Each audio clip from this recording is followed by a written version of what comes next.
Mike Tyson, the baddest man on the planet, the guy who once bit off Evander Holyfield's ear, just got beat by Jake Paul. Yeah, you heard that right. A YouTuber who used to make prank videos for teenagers just defeated one of boxing's most feared legends. But here's where things get really weird. And I mean really weird. What if I told you that what you saw on your screen that night might not be the whole story? What if the man who stood in that ring, throwing punches that seemed to lack his signature ferocity, wasn't entirely there? Look, we've all seen upsets in boxing before.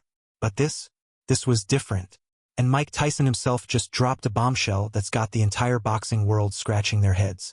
So buckle up, because what really happened that night is way stranger than anyone could have imagined.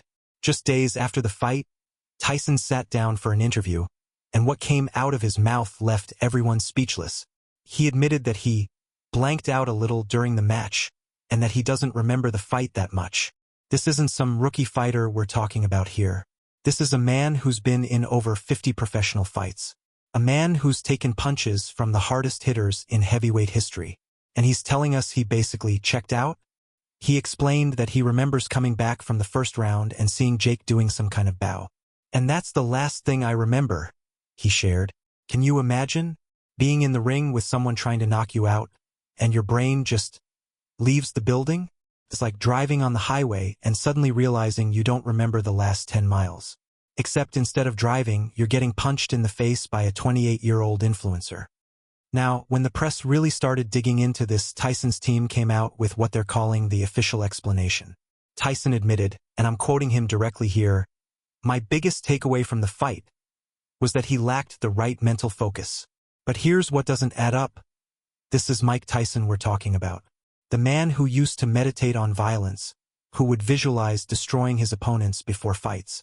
The guy who once said he wanted to eat his opponent's children.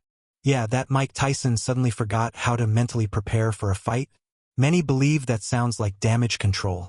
Because if you watch the fight again, and trust me, I've watched it about 20 times now, Tyson doesn't just look unfocused. He looks absent. Like his body was there, but Mike Tyson, the fighter, the legend, he was gone. But hold on to your seats, because this story just took a turn that nobody saw coming. While the boxing world is still trying to process what happened with Jake Paul, news just broke that's about to change everything. Mike Tyson versus Floyd Money Mayweather. Yes, that Floyd Mayweather. The 50-0 undefeated genius who's never lost a professional fight in his entire career. This isn't just any exhibition match, folks. This is being billed as the ultimate legacy fight. And the stakes? They couldn't be higher. We're talking about a man who just suffered one of the most talked about losses in boxing history, going up against arguably the greatest defensive boxer of all time.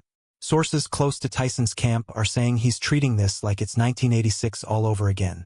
One insider said, "Mike's not just training for a fight. He's training like his entire legacy depends on it." Because let's be real, it does. Meanwhile, Floyd's response to all this? Pure Mayweather. In a press release, he didn't even mention Jake Paul. He just aimed straight for Tyson's legacy, stating, "I've been doing this for 30 years, and there hasn't been a single fighter that can tarnish my legacy." He didn't stop there. He went on to say, "You already know that if I am going to do something, it's going to be big and it's going to be legendary. I'm the best in the business of boxing." The disrespect is real, people. But here's the thing about Floyd, he's earned the right to talk. He's made careers out of making great fighters look ordinary. And now he's looking at Mike Tyson like he's just another paycheck, another highlight for the reel. But wait, there's one more piece to this puzzle that's got everyone talking. Before the Mayweather fight, Tyson's doing something unprecedented. He's launching a one-man show. Yeah, you heard that right. A theatrical show called Return of the Mic, where he's promising to reveal what really happened. He says he will finally address the things that happened during my first fight with Jake, and his ideology about all that. He's turning his most confusing moment into a spectacle, and it all leads to one final, career-defining question. Will the man who shows up to fight Mayweather be the unfocused, absent fighter we saw against Jake Paul, or will we finally see the return of the Real Iron Mike?